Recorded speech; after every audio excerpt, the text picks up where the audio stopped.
Eu vou conversar com Valdomiro Rodrigues, profissional da indústria farmacêutica por quase 40 anos e hoje consultor da Febrafar, especificamente num tema ainda muito polêmico e muito complexo e que exige explicações, e eu vou pedir a ele essas explicações.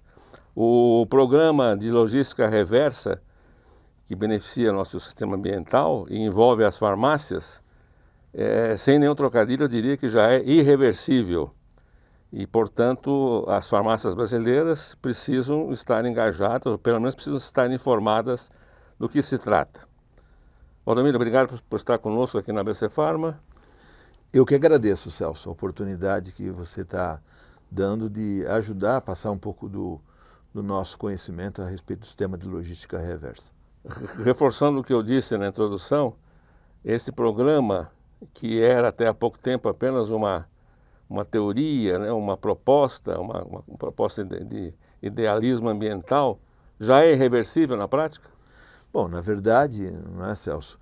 Existe o Decreto Federal 10.388, que foi celebrado e foi assinado pelo presidente em junho de 2020, e que nesse decreto federal contempla uma série de etapas de implementação do sistema de logística reversa de medicamentos, e nós estamos naquilo que nós consideramos como a etapa 1 da implementação do sistema de logística reversa em termos nacional. Já temos farmácias no país inteiro já Sim. engajadas na prática? Sim.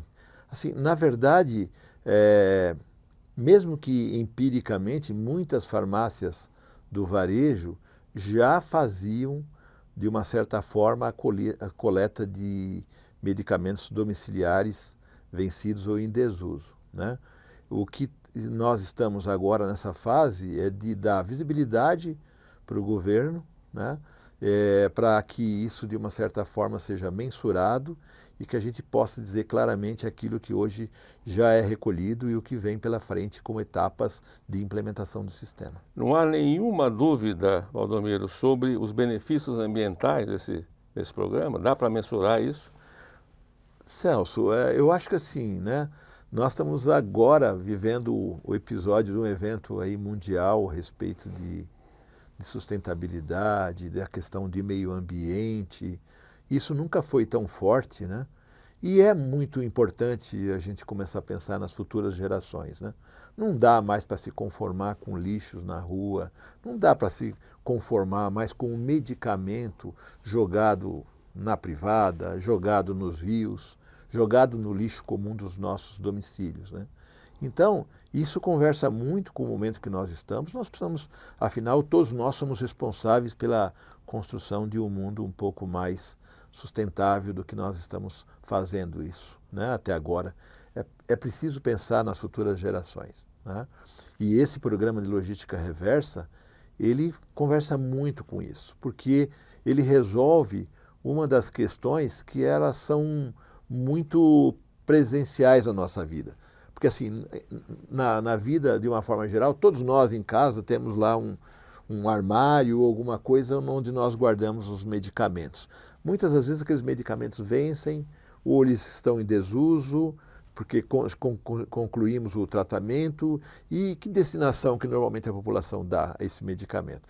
O que nós estamos, através do decreto 10.388, dando uma destinação final ambientalmente correta para esses resíduos, para esses medicamentos que estão em desuso ou vencidos nas nossas residências. Agora, Valdomiro, ao contrário do lixo comum que você vê acumulado em lixões, na porta de casa, passa o lixeiro e recolhe, os medicamentos são uma espécie de lixo secreto, né? Você não via medicamento jogado na rua. Mas qual é exatamente o prejuízo ambiental que eles causavam quando eram despejados num rio, por exemplo, numa privada? Olha, antes de você pensar no próprio medicamento, no insumo, no IFA que está ali, né, dentro daquele blister, né, nós temos que pensar que isso vai para os rios, né? Isso pode promover danos que ainda podem nem ter sido auferidos. Uma outra coisa todo medicamento ele vem com blister de alumínio, né? Ou com vidro, ou com tipos de materiais que até agora não eram reciclados. Então, você dá a destinação final, você está resolvendo um grande problema na nossa natureza. E é isso que se propõe o decreto, porque ele tem algumas regras muito bem estabelecidas por cada elo da cadeia do mercado farmacêutico, desde o consumidor na hora do momento daquele descarte, até ao final, quando a indústria recolhe esse produto e leva para destinação, para destruição em local ambientalmente correto, usando sempre, num primeiro plano, o incinerador, né? Se não tiver incinerador, você pode entrar para uma etapa de coprocessamento ou mesmo para aterros sanitários, onde essas atividades são completamente controladas e a gente tem como assegurar que aquilo não produz dano ao meio ambiente. Então, como cidadão desse mundo e como todo brasileiro e habitante, né, ser humano, a gente tem que ser responsável e tem que construir um mundo melhor para as futuras gerações. Agora, o papel da farmácia, o papel essencial, o papel básico é fazer a coleta, fazer a recolha, o recolhimento desses medicamentos. Basicamente é isso. É um pouco mais do que isso, né, Celso? Porque a primeira coisa é a gente tem que conscientizar o entorno, né, Da farmácia. da farmácia, da população, né, daquela comunidade, né, passando isso que nós estamos falando aqui, de que aquela farmácia ela é um ponto de coleta desses produtos que estão lá em desuso ou vencidos na sua casa e que ele seja estimulado, ao invés de pegar aquele blister ou aquele vidro e jogar no lixo doméstico, que ele leve na farmácia onde ele vai habitualmente fazer as suas compras, né? A gente tem até pesquisas que mostram que o brasileiro, em média, vai de 2 a 3 vezes por mês na farmácia, então não custa nada ele pegar aquele saquinho, guardar lá. Na hora que ele for fazer a compra do medicamento dele, ele vai lá e descarta aquele local num lugar ambientalmente correto e que vai ser dado destinação final adequadamente. Estamos falando de medicamentos vencidos e em desuso, você diz? Isso é muito importante que você está perguntando, Celso, porque invariavelmente temos questões aí. O Decreto Federal 10.388, ele trata especificamente de medicamento humano em desuso ou portanto vencido. não inclui veterinários, No Decreto Federal, ele é específico para medicamento de uso humano. Humano, mas também não contempla medicamentos hospitalares, né, se não me engano. Então, nós estamos falando de medicamento, o decreto é muito importante, ele diz de medicamento de uso domiciliar. Domiciliar, sim. Tá? Humano domiciliar, humano, então são duas. Domiciliar, e ainda dentro dessa regra fica claro também que não estão os pérfuro-cortantes. Por quê? Porque os pérfuro-cortantes, né, como o próprio nome diz, ele pode promover um acidente no momento da coleta. Portanto, seringas não devem ser. Já tem uma destinação muito bem estabelecida hoje por todas as entidades de saúde que legislam ali, ou no município, ou no estado, que diz que seringa, né, esses materiais cortantes, ele deve ser descartado num posto de saúde.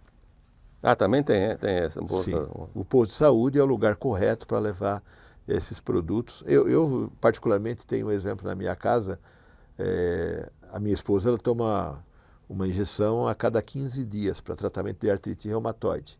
E todas as vezes eu pego aquela seringa, jogo numa garrafa PET, quando aquela garrafa PET está cheia, eu levo no posto de saúde perto da minha casa, sem nenhum problema. Nas farmácias que já estão implementando esse programa e já tem coletores dentro da farmácia, já existe um certo balanço do que o público descartou, quais são os principais produtos recolhidos, se há alguma falha. Como é que vocês fazem esse controle? Dá para fazer esse controle? Olha, a gente trata isso em todas as reuniões dos comitês do GAP, do Grupo de Acompanhamento de Performance. Hoje a população está muito consciente de como fazer, inclusive até porque dentro desse contentor você tem claramente ali 2 bocais, que eles são anti-retornos, ou seja, a partir do momento que você descartou aquele medicamento, você não consegue recuperar, nem ele, nem ninguém, né, a não ser o responsável técnico pela farmácia. E ali tem uma instrução clara da onde ele descarta os blisters, da onde ele descarta o vidro, da onde ele descarta o plástico, e o outro bocal aonde ele descarta bula, ele descarta a embalagem de papelão que envolve o medicamento. Então, mas há muito que melhorar. Nós estamos hoje, de uma certa forma, trabalhando essa questão dessa comunicação no entorno, exatamente para garantir que a farmácia conclua esse processo de educação do consumidor. Eu presumo que a farmácia tem um papel preponderante nisso, né? Tem. E, embora os profissionais estejam mobilizados para operações comerciais, dispensação de medicamentos, eles têm que destinar algum tempo a essa operação. O Celso, olha, mudou muito essa história, tá? Então, você olha, por exemplo, a maioria dos executivos, a maioria dos varejistas hoje, eles são muito solidários nessa tarefa de fazer essa educação ambiental. A farmácia está se tornando um ambiente de saúde.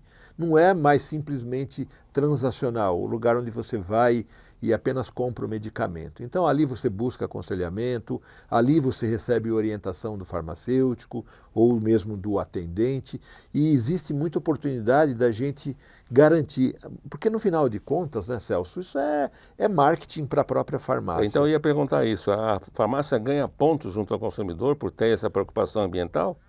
Olha, você como consumidor deve responder melhor essa pergunta que eu. Eu acho, sem dúvida. Porque não tem sentido, né? Se eu estou com um saquinho de remédios vencidos ou em desuso, que eu fui conscientizado, né, de fazer esse descarte correto, eu vou numa farmácia e a farmácia não tem um coletor, né? O que eu vou fazer? Eu vou procurar uma outra farmácia que tem. Talvez eu possa e vou até efetuar a compra comprar lá. Mas como que eu vou descartar numa outra e voltar para comprar na sua? Sim, né? claro. Então, isso para mim, a relação custo-benefício disso é muito tangenciado pelo lado de que toda farmácia deve ter um coletor. Até porque o preço disso tudo, o preço de implementação disso hoje, caiu muito. A partir do momento da implementação do Decreto Federal 10.388, e eu sei porque eu estou nisso desde o início, né? A gente falava em R$800, R$900, e hoje você tem coletores que estão sendo vendidos a R$200, R$300, no máximo R$400, e são coletores que duram basicamente 3, 4, 5 anos, Mas se bem aproveitando, cuidado. Valdomiro, os coletores não são fornecidos por um único fornecedor, são quantas fontes de fornecimento nós temos hoje?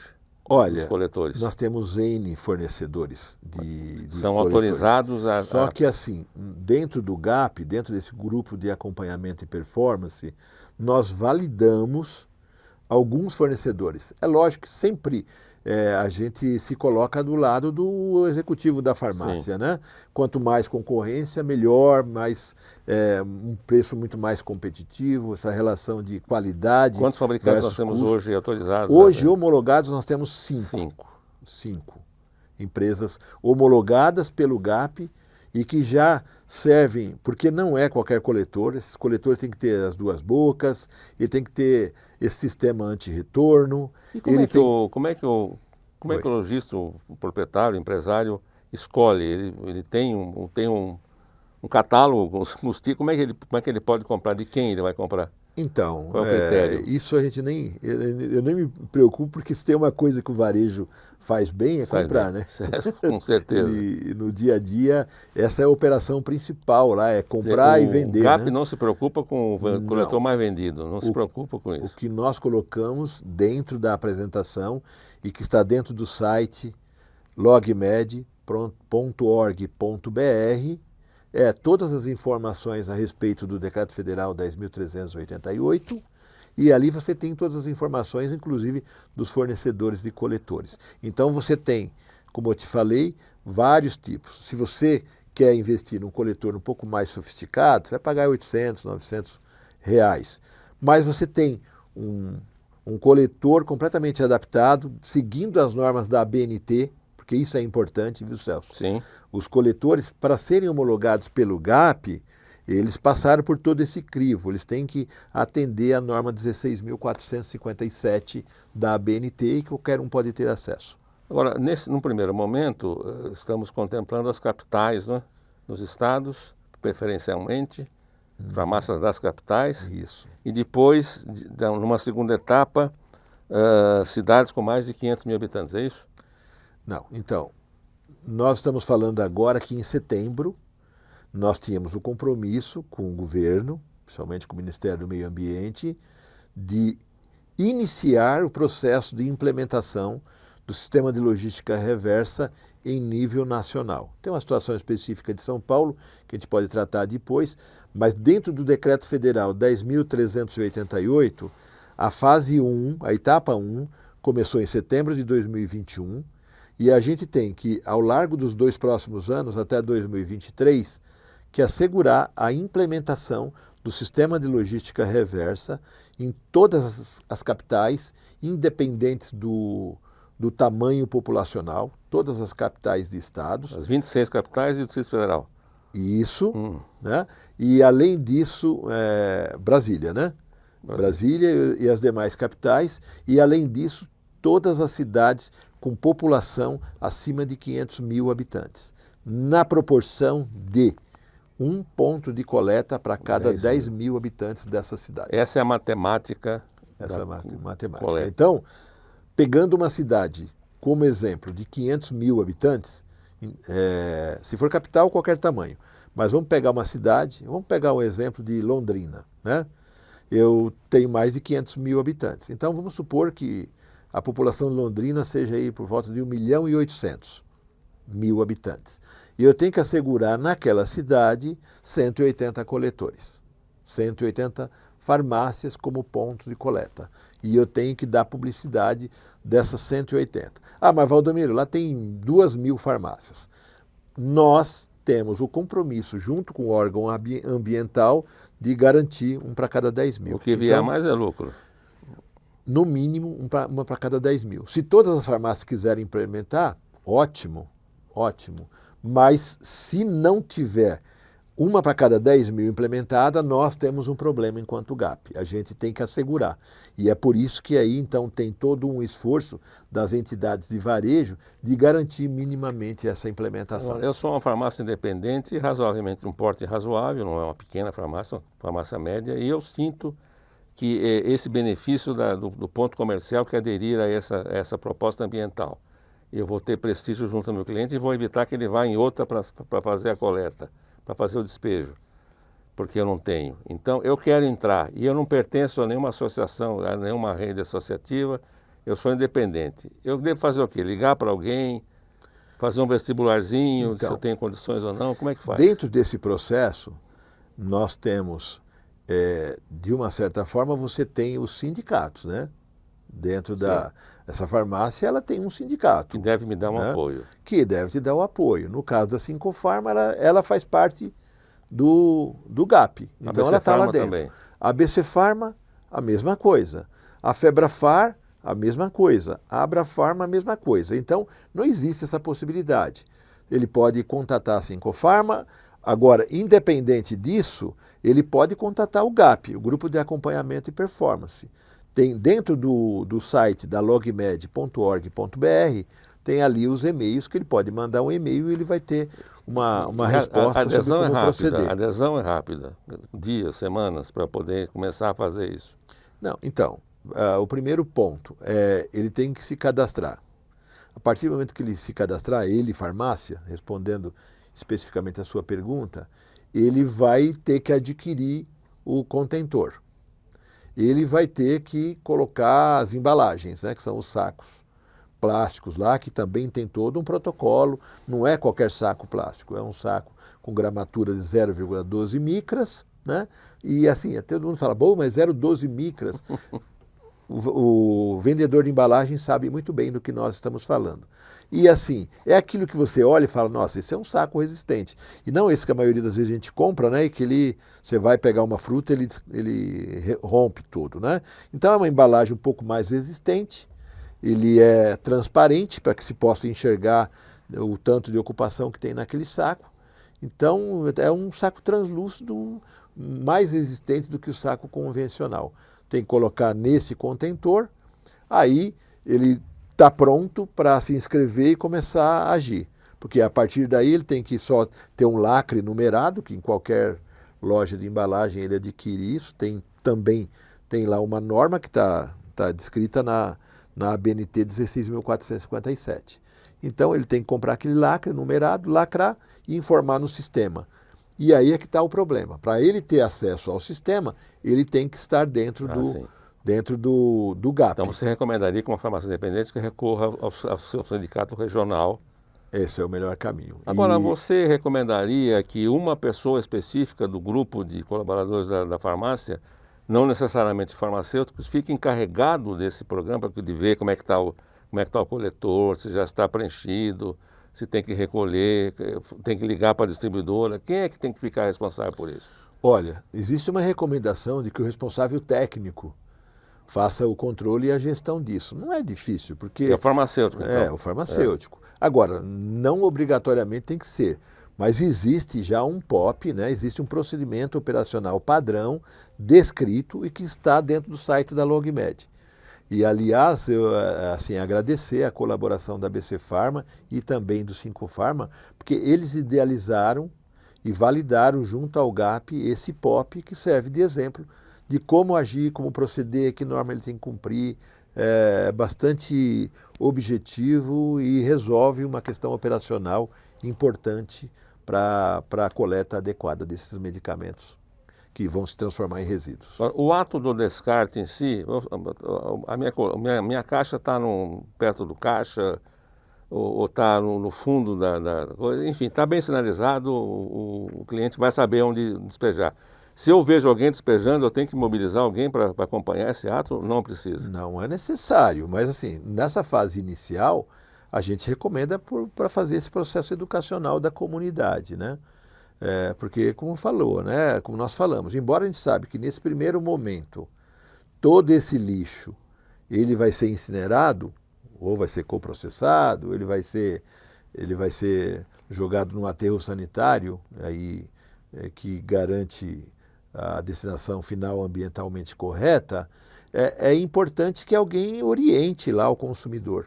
Porque a evolução natural, né, Celso, é de que no futuro a gente possa pegar aquela parte que está ali de embalagens e que está de papelão, e que a gente faça o reaproveitamento.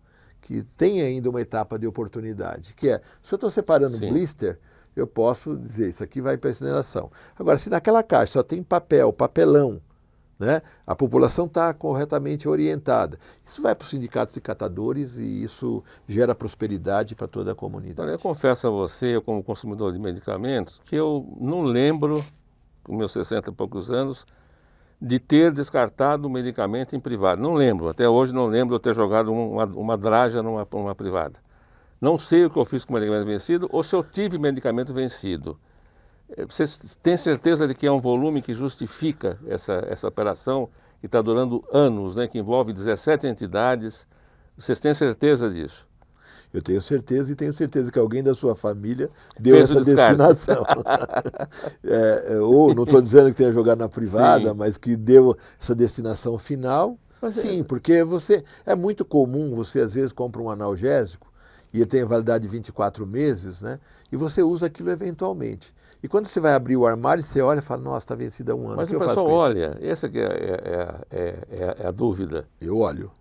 E acho que o remédio hoje... Série, né? O remédio hoje, não, mas eu entendo que boa parte da população faz isso, porque o remédio hoje, ele tem um preço considerável, né? Ele tem um impacto bastante importante. Até porque as letrinhas da validade são mínimas, né? Existe uma boa visão. Celso, eu discordo, porque ele segue uma regulamentação. Fazendo papel de advogado do diabo aqui. Não, ele segue uma regulamentação da Anvisa, né?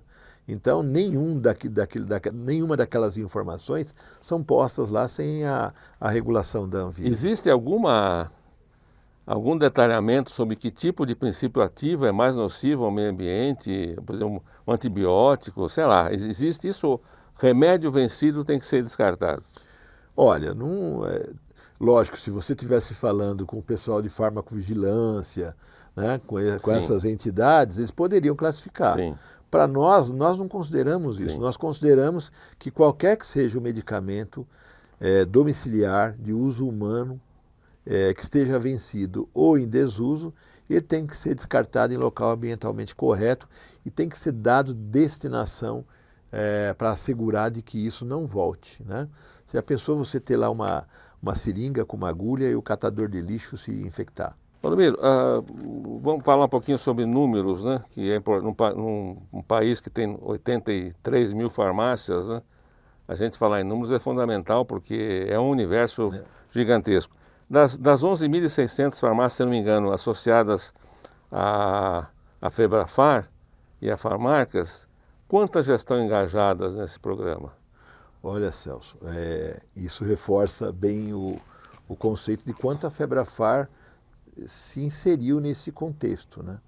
Nós temos aqui manifestações de presidentes que estão dizendo o seguinte: eu vou colocar todas as minhas farmácias com coletores, até independente de tamanho de cidade. Então, hoje a Febrafar ela tem 1.100 farmácias, cerca de 1.100, 1.093 farmácias que já aderiram no projeto inicial, que é um número acima do nosso market share, inclusive. Então, a Febrafar está muito bem engajada nisso, já estão listadas, vocês podem ter acesso a todas essas farmácias no logmed.org.br. A adesão foi fantástica e olha que foi uma adesão inicial. Outras estão me procurando para fazer essa inserção numa segunda etapa do processo. A adesão é muito boa. Você, como consultor, né, da Febrafar, você pode orientar a farmácia no sentido prático mesmo, de como instalar, como se enquadrar no sistema? A gente conseguiu aqui fazer um grupo multifuncional dentro da Febrafar e da Farmarcas, né? Então você tem aí os pontos de contato. Então você tem, por exemplo, a área de cuidado do associado, que tem todas as informações de logística reversa e que podem ser acionadas, essas pessoas podem ser acionadas no sentido de startar o processo. Então, por exemplo, a minha assistente, ela pode receber o contato dessa farmácia e depois passar para mim, ou ela tem acesso direto aos membros do GAP e passa as informações importantes. Vocês já ouviram alguma avaliação dessas farmácias depois de algum tempo de implantação? O que resultou, por enquanto, nisso? Qual é a avaliação que elas fazem? Então, nós estamos num processo muito inicial. Vamos lembrar que não teve ainda não tem ainda um histórico, nós estamos ainda em fase de ajustes de sistema. Não dá para falar que isso está uma beleza a implementação. Dá para dizer assim, em média, as farmácias estão chamando o distribuidor a cada 3 dias para esvaziar o coletor. Não, porque não tem essa recorrência de coleta de resíduos. Porque né? a própria farmácia recolhe, fecha o plástico, lacra e sobe no sistema essa informação. Isso fica onde até ser coletado? Ela fica no ambiente da farmácia. Lá não dentro. Existe um lugar próprio, mas, como eu falei, quando atinge 70% do volume dentro do saco, esse profissional responsável pela farmácia vai lá, tira, tem uma chave, né, atrás do coletor, ele tira, lacra, pesa, etiqueta e informa no sistema.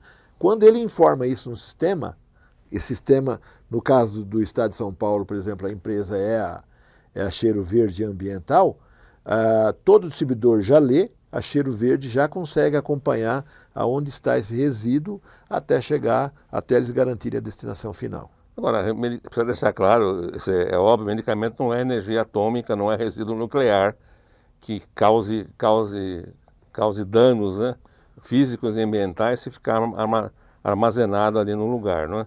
Não, o que você está falando é importantíssimo, até porque assim, isso foi ponto de discussão, né? Você sempre tem o lado mais crítico dentro quando você vai estabelecer um processo desse, e o próprio governo, junto com essas 17 entidades, classificaram esse produto como resíduo não perigoso. Então você não precisa ter um lugar super trancado. A única coisa é que o responsável técnico ele fica com aquela guarda temporária daquele saco até que ele seja transferido para o segundo ponto de coleta, que é o distribuidor, que depois espera que a indústria venha a coletar e leve para a destinação final. Esse encadeamento está perfeito, existe uma harmonia muito grande entre as entidades do varejo, as entidades do atacado e as entidades da indústria, e agora com a celebração dessa empresa gestora que é responsável para levar para a destinação final. Isso está muito bem pacificado entre todos os elos da cadeia e, assim, esse é um ponto forte do sistema de logística reversa. Nós temos experiência internacional que nos modele, Nós ouvimos que muita nos gente. oriente. Nós ouvimos muita gente. Esteve em reunião conosco pessoas da Europa, Onde o sistema já está onde o sistema está funcionando e a gente segue muito o desenho do modelo brasileiro. Ele segue muito essa experiência que a gente tem tanto de Portugal como da Alemanha, dos Estados Unidos. A gente acompanha, a gente tem um mapeamento disso a toda hora. Inclusive tivemos com os profissionais dessas empresas lá de fora em reuniões de rotina para entender o que a gente pode fazer para melhorar o processo. Eu insisto nesse ponto como leigo no assunto, quer dizer, remédio não é veneno, remédio cura doenças. Existe absoluta certeza dos danos que os remédios causam quando são descartados no meio ambiente? Existe uma polêmica, isso aí muito falado no meio médico, eu me sinto a cavaleiro de falar. Tudo depende da dose, né?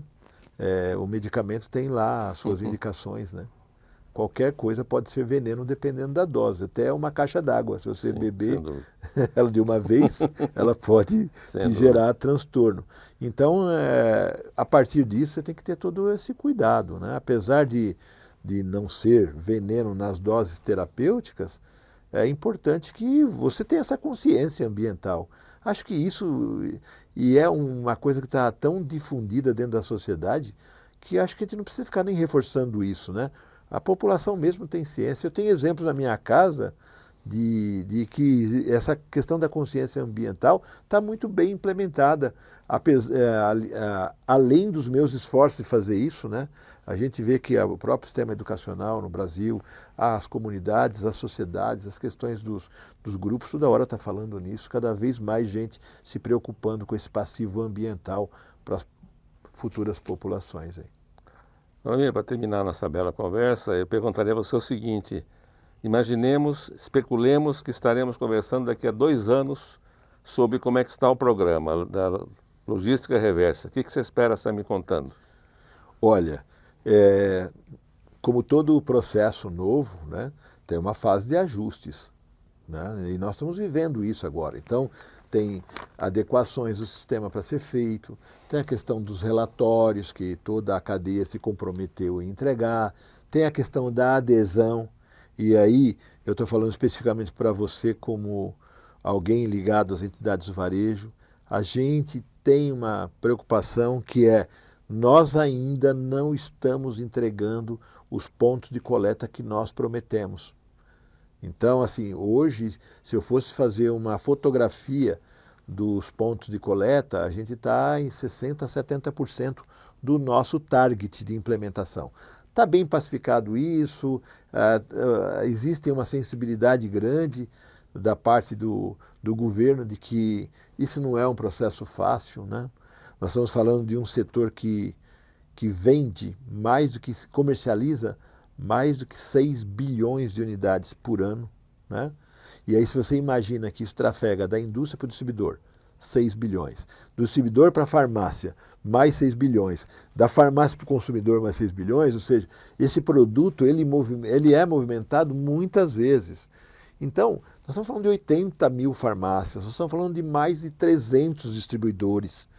Então, não é fácil plugar isso e ter essa operação redonda. Mas assim, se você me falar qual é o teu nível, qual é a tua leitura que você faz sobre o atual engajamento, eu diria que nós estamos no caminho do bom para o ótimo. Muito bem. Maravilha, muito obrigado por sua atenção conosco. Esperamos conversar daqui a no máximo 2 anos, tá bom? Celso, conte comigo, dê um abraço em todo mundo lá, tá? São bons amigos que a gente toda hora está se encontrando no setor. E parceiros nessa empreitada. Sim, né? A gente se fala diariamente. Missão nobre. A gente se fala diariamente, você tem um grupo lá fantástico que a gente está toda hora se conversando. Muito obrigado pela oportunidade. Até mais, obrigado para você.